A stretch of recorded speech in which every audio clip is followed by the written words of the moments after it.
പ്രിയപ്പെട്ട സുഹൃത്തുക്കളെ, നമ്മൾ മലയാളികൾ ഏതാനും നാളുകളായി സ്ഥിരമായി കണ്ടുകൊണ്ടിരുന്ന മലയാളികളിൽ ഒരു വിഭാഗം സ്ഥിരമായി കണ്ടുകൊണ്ടിരുന്ന ഒരു യൂട്യൂബാണ് മാത്യു സാമുവൽ എന്ന് പറയുന്ന മാധ്യമ പ്രവർത്തകൻ നടത്തിക്കൊണ്ടിരുന്ന മാത്യു സാമുവൽ ഒഫീഷ്യൽ എന്ന് പറയുന്ന ഒരു യൂട്യൂബ്. ആ യൂട്യൂബിന് ഏതാണ്ട് ഒരു 3 ലക്ഷത്തിനടുത്ത് സബ്സ്ക്രൈബർഷിപ്പ് ഉള്ള ഒരു യൂട്യൂബായിരുന്നു ഈ മാത്യു സാമുവലിൻ്റെ യൂട്യൂബ്. ആ യൂട്യൂബിലെ കൂടെ അയാൾ വിവാദമായിട്ടുള്ള ഒരുപാട് കാര്യങ്ങൾ പറയുമായിരുന്നു. വളരെ പ്രകോപനപരമായിട്ടുള്ള കാര്യങ്ങൾ പറയുമായിരുന്നു. വളരെ വർഗീയമായിട്ടുള്ള കാര്യങ്ങൾ പറയുമായിരുന്നു. പ്രത്യേകിച്ച് ന്യൂനപക്ഷ വർഗീയതയുമായി ബന്ധപ്പെട്ടുകൊണ്ട് മുസ്ലിം സമുദായത്തെ മുഴുവൻ അടച്ചാക്ഷേപിക്കുന്ന നിലയിലുള്ള വാർത്തകൾ അയാൾ ചെയ്യുമായിരുന്നു. ഉദാഹരണത്തിന് പിന്നെ കേരളത്തിലെ പാലക്കാടുള്ള ഈരാറ്റുപേട്ട എന്ന് പറയുന്ന സ്ഥലം കേരളത്തിലെ മിനി താലിബാനാണ് എന്ന് പറഞ്ഞുകൊണ്ട് ആ ഒരു പ്രദേശത്തെ ആകെ അപകീർത്തിപ്പെടുത്തുന്ന മോശമായി ചിത്രീകരിക്കുന്ന ഒരു വീഡിയോകൾ ചെയ്തു. അതിനെതിരെ കേസൊക്കെ വരികയൊക്കെ ചെയ്തിട്ടുള്ളത്. അതുപോലെ തന്നെ അയാളുടെ മറ്റ് പല താല്പര്യങ്ങളൊക്കെ വലിയ പണക്കാരൻ്റെ കോടീശ്വരൻ്റെ ഒക്കെ താല്പര്യങ്ങളാണ്. അങ്ങനെ അത്തരത്തിൽ ഒരുപാട് വിവാദം ഉണ്ടാക്കുന്ന വീഡിയോകൾ അയാൾ ചെയ്തുകൊണ്ടിരിക്കുകയാണ്. ഇനി അയാളെക്കുറിച്ച് തന്നെ ഒട്ടേറെ ആരോപണങ്ങൾ പൊതുമണ്ഡലത്തിലുണ്ടായിരുന്നു. ഒരുപാട് കേസുകൾ അയാൾക്കെതിരെ ഉണ്ടായിട്ടുണ്ട്. അയാൾ വലിയ മാധ്യമപ്രവർത്തകനാണെന്ന് പറയുന്നുണ്ടെങ്കിലും അയാൾ ചെയ്തുകൊണ്ടിരുന്നത് മുഴുവൻ ഹണി ട്രാപ്പ് ആണ് എന്നുള്ള വാദം ഉയരുന്നുണ്ട്. അതിന് ആ ഹണി ട്രാപ്പിന് ഉപയോഗിച്ച സ്ത്രീയുടെ പേര് തന്നെ പൊതുമണ്ഡലത്തിൽ വന്നിട്ടുണ്ട്. അത് ഞാനിവിടെ തൽക്കാലം പറയുന്നില്ല. അപ്പോൾ ആ നിലയിൽ ഒരുപാട് ആരോപണങ്ങൾ ഇയാൾക്കെതിരെ ഉയർന്നു വന്നിട്ടുണ്ട്. അയാളൊരു വിവാദ പുരുഷനാണ്.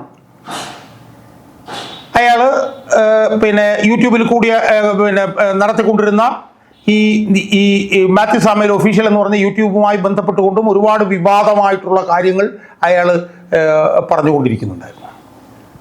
അപ്പോൾ എന്നെയൊക്കെ തന്നെ അയാൾ ശക്തമായി വിമർശിച്ചിട്ടുണ്ട്. പക്ഷേ എൻ്റെ സുഹൃത്തുക്കളൊക്കെ എന്നോട് പറഞ്ഞിട്ടുണ്ട് അത് സാധാരണ മൈൻഡ് ചെയ്യണ്ട, അയാളെ വെറുതെ കൂടുതൽ ആളുകളുടെ ഇടയിൽ പ്രശസ്തനാക്കണ്ട എന്ന് പറഞ്ഞുകൊണ്ട് ഞാൻ വിട്ടുപോയതാണ്. ഞാനത് മറുപടി കൊടുക്കാറ്. അയാൾ 3-4 ദിവസങ്ങൾക്ക് മുമ്പ് ചെയ്തത് എന്താണെന്നറിയാമോ? മറുനാടൻ മലയാളിയുടെ എഡിറ്ററായിട്ടുള്ള ഷാജൻ സ്കറിയെ പോലീസ് അറസ്റ്റ് ചെയ്തല്ലോ. കടുത്ത മനുഷ്യാവകാശ ലംഘനം പോലീസ് കാണിച്ചല്ലോ. ആ ദിവസം ഷാജൻ സ്കറിയെ വിമർശിച്ചുകൊണ്ടൊരു വീഡിയോ അയാൾ ചെയ്തു. അതായത് ഷാജൻ സ്കറിയുടെ അറസ്റ്റിനെതിരായി കേരളത്തിലെ മാധ്യമങ്ങളും പൊതുമണ്ഡലവും ഒക്കെ ഒറ്റക്കെട്ടായിട്ടുള്ള വിമർശനങ്ങൾ ഉയർത്തിക്കൊണ്ടിരിക്കുമ്പോൾ ഷാജൻ സ്കറിയെ ഒരു കള്ളനാണെന്ന് പറഞ്ഞുകൊണ്ട് അയാളൊരു വീഡിയോ ചെയ്തു. അപ്പോൾ അയാളുടെ ഒരു മെൻ്റൽ മേക്കപ്പ് എന്താണെന്ന് പറയാൻ വേണ്ടിയിട്ടാണ് ഞാൻ ചെയ്തത്. അപ്പോൾ അത് വലിയ വിമർശന വിധേയമായിരുന്നു. ഞാനും അതിനെക്കുറിച്ച് വീഡിയോ ചെയ്യണമെന്നൊക്കെ വിചാരിച്ചിരിക്കുകയാണ്. പക്ഷേ ഇപ്പോൾ എന്താ സംഭവിച്ചതെന്ന് പറഞ്ഞു കഴിഞ്ഞാൽ May 8 കേന്ദ്ര ഗവൺമെൻറ് മാത്യു സാമുവൽ ഒഫീഷ്യൽ എന്ന് പറയുന്ന അയാളുടെ ആ യൂട്യൂബ് റദ്ദാക്കി. അതിപ്പോൾ നിങ്ങൾക്ക് യൂട്യൂബ് നോക്കിയാൽ അയാളുടെ വീഡിയോകൾ കാണാൻ കഴിയില്ല. അപ്പോൾ സ്വാഭാവികമായി എന്തുകൊണ്ടാണ് അയാളുടെ യൂട്യൂബ് റദ്ദാക്കിയത് കേന്ദ്ര ഗവൺമെൻറ്? അപ്പോൾ അതെന്തോ സെക്യൂരിറ്റി റീസൺസും ഒക്കെ ആയിട്ടാണ് ബന്ധപ്പെടുത്തിയതെന്നൊക്കെ ഉള്ള മെസ്സേജാണ് ഇപ്പോൾ നമ്മൾ അയാളുടെ വീഡിയോ നോക്കിയാൽ നമുക്ക് കാണാൻ കഴിയും. ഞാൻ ഈ വീഡിയോയിലൂടെ എൻ്റെ പ്രേക്ഷകരുമായി ചർച്ച ചെയ്യാൻ ഉദ്ദേശിക്കുന്നത് എന്തുകൊണ്ടാണ് കേന്ദ്ര ഗവൺമെൻറ് ഇയാളുടെ യൂട്യൂബ് പൊടുന്നനെ റദ്ദാക്കിയത് എന്നുള്ളത് ആണ്. എന്തുകൊണ്ടാണെന്നുള്ളതാണ് ഞാൻ എൻ്റെ പ്രേക്ഷകരുമായി ചർച്ച ചെയ്യാൻ. സുഹൃത്തുക്കളെ, നമുക്കറിയാമല്ലോ ഏതാനും ദിവസങ്ങളായി പാകിസ്ഥാനുമായി യുദ്ധസമാന സാഹചര്യമാണ് നിലനിൽക്കുന്നത്. ഈ പാകിസ്ഥാനുമായി ഒരു ഫുൾ ഫ്ലെഡ്ജ് യുദ്ധത്തിലേക്ക് പോയി എന്ന് നമുക്ക് പറയാൻ കഴിയില്ലെങ്കിലും ഇങ്ങോട്ടേക്ക് പോകാനുള്ള സാധ്യത നമുക്ക് തള്ളാൻ കഴിയില്ല. എന്തായാലും ഇപ്പോൾ വളരെ സംഘർഷഭരിതമായ യുദ്ധസമാനമായ ഒരു സാഹചര്യം നമ്മുടെ രാജ്യത്ത് നിലനിൽക്കുകയാണ്. രണ്ടാമത്തെ പ്രധാനപ്പെട്ട പ്രശ്നം വെച്ചാൽ പാകിസ്ഥാനെതിരെ ഇന്ത്യ നടത്തുന്ന അല്ലെങ്കിൽ ഇതുവരെ നടത്തിയിട്ടുള്ള ആക്രമണം അത് പാകിസ്ഥാനെ പ്രതിരോധത്തിലാക്കിയെന്നും ഇന്ത്യ നടത്തിയ ആക്രമണങ്ങൾ വിജയകരമായിരുന്നു എന്നാണ് പൊതുവിലുള്ള ഒരു ധാരണ. അതിന് പല കാരണങ്ങളുണ്ട്. കാരണം പഹൽഗാമിൽ പാകിസ്ഥാൻ നടത്തിയ ആക്രമണം എന്ന് പറയുന്നത് സിവിലിയന്മാരെ കൊല്ലാൻ വേണ്ടിയിട്ടായിരുന്നു. 26 സിവിലിയന്മാരെ കൊന്നു ഭീകരർ വന്നിട്ട്.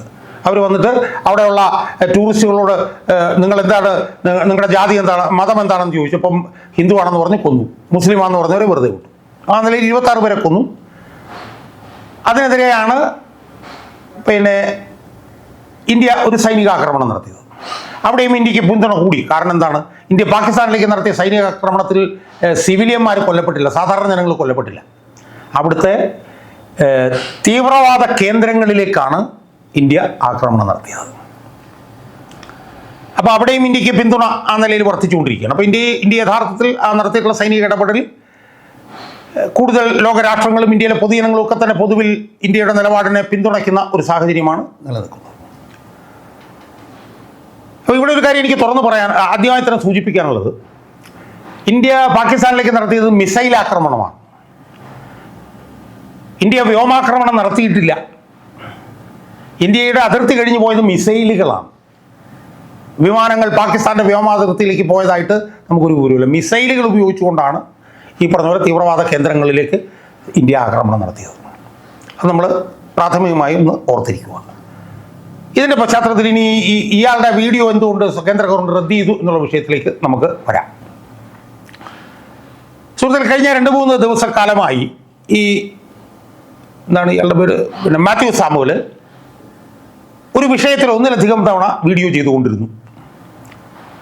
അതെന്താണെന്ന് ചോദിച്ചാൽ, അതിലൂടെ അയാൾ പറയാൻ ശ്രമിച്ചത്, ഇന്ത്യയും പാകിസ്ഥാനുമായിട്ട് ഈ സംഘർഷം തുടങ്ങി ആദ്യത്തെ 12 മണിക്കൂറിനുള്ളിൽ തന്നെ പാകിസ്ഥാൻ സേന ഇന്ത്യയുടെ 5 വിമാനങ്ങൾ വെടിവെച്ചിട്ടു എന്നുള്ള ഒരു വാർത്തയാണ് അയാൾ കഴിഞ്ഞ 2-3 ദിവസമായി ചെയ്തുകൊണ്ടിരുന്ന വീഡിയോകളിലൂടെ അയാൾ പുറത്തു കൊണ്ടുവരാൻ വേണ്ടിയിട്ട് ശ്രമിച്ചുകൊണ്ടിരുന്നത്. അപ്പോൾ അയാൾ പറഞ്ഞു വന്നത് എന്താണ്? ഈ സൈനിക നടപടി ആരംഭിച്ച് 1 മണിക്കൂറിനുള്ളിൽ തന്നെ ഈ 5 വിമാനങ്ങൾ വെടിവെച്ചിട്ടു. ഇതിൽ 3 വിമാനം എന്ന് പറയുന്നത് 3 വിമാനം എന്ന് പറഞ്ഞ റഫാൽ എന്ന് പറഞ്ഞ കമ്പനിയുടേതായിരുന്നു. 1 വിമാനം മിഗ് ആയിരുന്നു, 1 സുഖോയ് ആയിരുന്നു. അപ്പം 5 വിമാനങ്ങൾ ഈ സംഘർഷ സമാനമായ സാഹചര്യം തുടങ്ങി 1 മണിക്കൂറിൽ തന്നെ പാകിസ്ഥാൻ വെടിവെച്ചിട്ടു എന്നും അത് ഇന്ത്യയുടെ സൈനിക കഴിവിന് ദോഷകരമായി ബാധിച്ചുവെന്നും അത് ഇന്ത്യക്ക് വലിയ തിരിച്ചടിയാണെന്നും ഒക്കെ പറഞ്ഞുകൊണ്ട്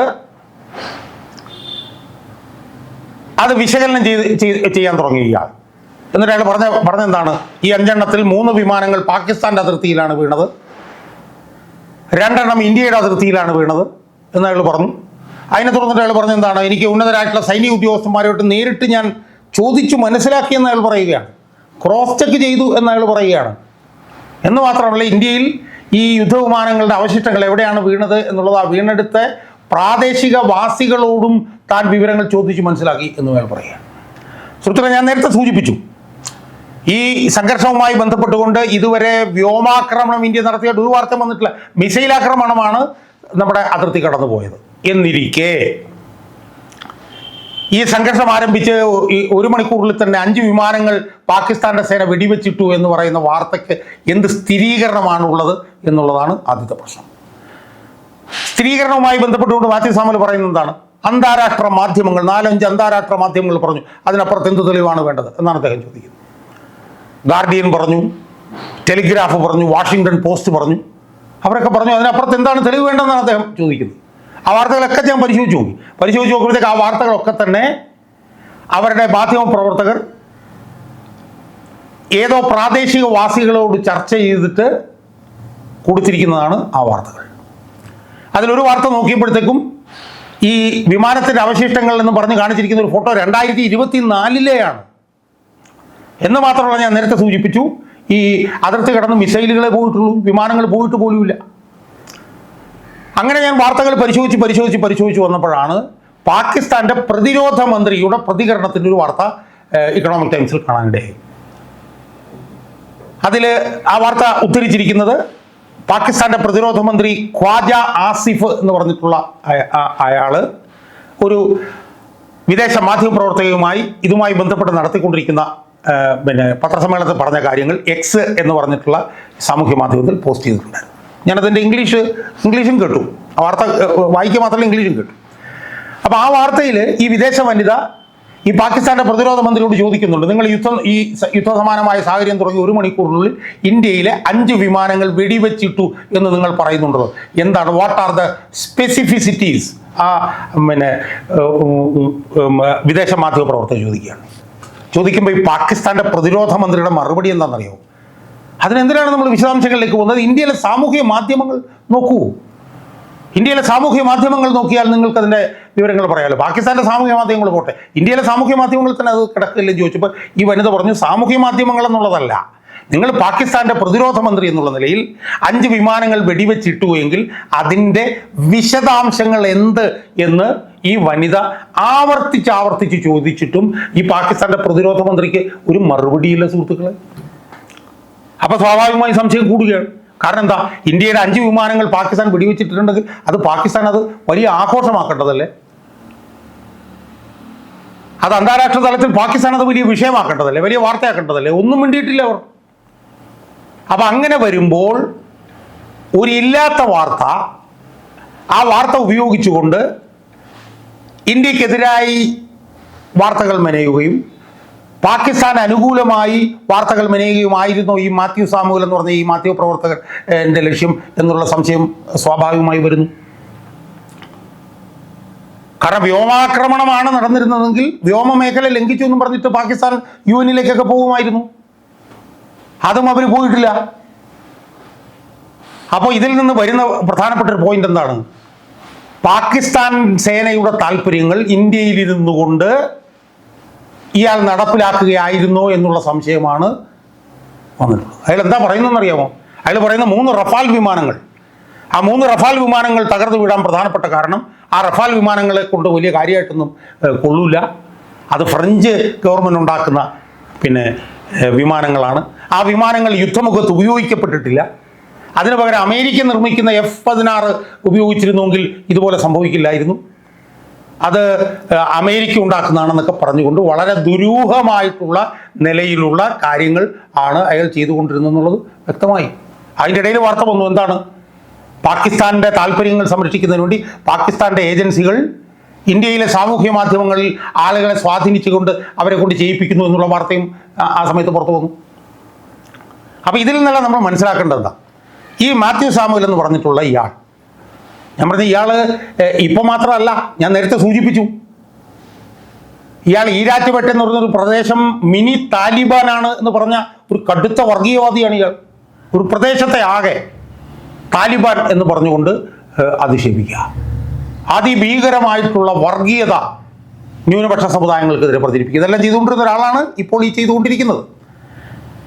അപ്പോൾ അതിൻ്റെ അർത്ഥം എന്താ? അതിൻ്റെ അർത്ഥം ന്യൂനപക്ഷങ്ങൾക്കെതിരെ മാത്രമല്ല BJPയുടെ താല്പര്യങ്ങൾക്കെതിരെയുമായി ചെയ്യുന്നു പറയുമ്പോൾ അതിൻ്റെ ഡിനോമിനേറ്ററായിട്ട് നമുക്ക് കാണാൻ കഴിയുന്ന എന്താ സുഹൃത്തുക്കളെ? പണമാണ്, പണം, പച്ച നോട്ടുകൾ. അതാണ് നമുക്ക് മനസ്സിലാക്കേണ്ടത്. അയാളുടെ വീഡിയോകളുടെ അടിയിലും അയാളുടെ ബാങ്ക് അക്കൗണ്ടിൻ്റെ ഒക്കെ ഡീറ്റെയിൽസ് ഒക്കെ കൊടുത്തിട്ടുണ്ട്. അപ്പോൾ ഇതുപോലുള്ള പണികൾ ചെയ്യുമ്പോഴത്തേക്കും അയാൾക്ക് എവിടുന്നൊക്കെ വേണമെങ്കിലും പൈസ വന്നുകൂടെ? എന്തായാലും ഇന്ത്യയിൽ കൊണ്ട് പാകിസ്ഥാൻ്റെ താല്പര്യങ്ങളാണ് സംരക്ഷിച്ചത് എന്നുള്ള ബോധ്യത്തിൻ്റെ അടിസ്ഥാനത്തിലാണ് അയാളുടെ യൂട്യൂബ് ഇപ്പോൾ റദ്ദാക്കപ്പെട്ടിരിക്കുന്നത്. ഇത് പാകിസ്ഥാന്റെ മന്ത്രിക്ക് പോലും സ്ഥിരീകരിക്കാൻ കഴിയാത്തൊരു കാര്യം ഇയാൾ ഇന്ത്യയിൽ നിന്ന് ചെയ്തുകൊണ്ടിരിക്കുകയാണ്. അപ്പോൾ അതിനകത്തൊരു തിരിച്ചറിവുണ്ടായതിനെ തുറന്നിട്ട് അയാളുടെ സാമൂഹ്യ മാധ്യമ അക്കൗണ്ട് ഇപ്പോൾ കേന്ദ്ര ഗവൺമെൻറ് റദ്ദാക്കിയിരിക്കുകയാണ്. അയാളുമായി ബന്ധപ്പെട്ടുകൊണ്ട് ഞെട്ടിക്കുന്ന വേറെ വിവരങ്ങളുണ്ട്. ആ വിവരങ്ങളും ഞാനിതിന് പുറകെ പുറത്തു കൊണ്ടിരുന്നുണ്ട്. അപ്പോൾ ഇയാളൊരു ഈ പറഞ്ഞ ഒരു കടുത്ത വർഗീയവാദിയും അതോടൊപ്പം തന്നെ ഇയാൾക്ക് യൂട്യൂബിൽ വ്യൂവർഷിപ്പ് ഉണ്ടാക്കാൻ വേണ്ടിയുമാണ് ഇത് ഇയാൾ ചെയ്തിരുന്നത് എന്നാണ് എന്നെ പോലുള്ള പൊതുപ്രവർത്തകർ ചിന്തിച്ചിരുന്നത്. പക്ഷെ അതല്ല, അതിനപ്പുറത്തുള്ള ദുരൂഹമായിട്ടുള്ള സങ്കീർണമായിട്ടുള്ള ഉദ്ദേശ ലക്ഷ്യങ്ങൾ അയാൾക്ക് ഇതിൻ്റെ പുറകിലുണ്ടായിരുന്നു എന്ന് വേണം അയാൾ ഈ പാകിസ്ഥാൻ അനുകൂലമായി ഇന്ത്യയിൽ നിന്ന് നടത്തിയിട്ടുള്ള ഈ ക്യാമ്പയിനിൽ നിന്ന് നമുക്ക് മനസ്സിലാകാൻ എന്നാണ് എനിക്ക് സൂചിപ്പിക്കാനുള്ളത്.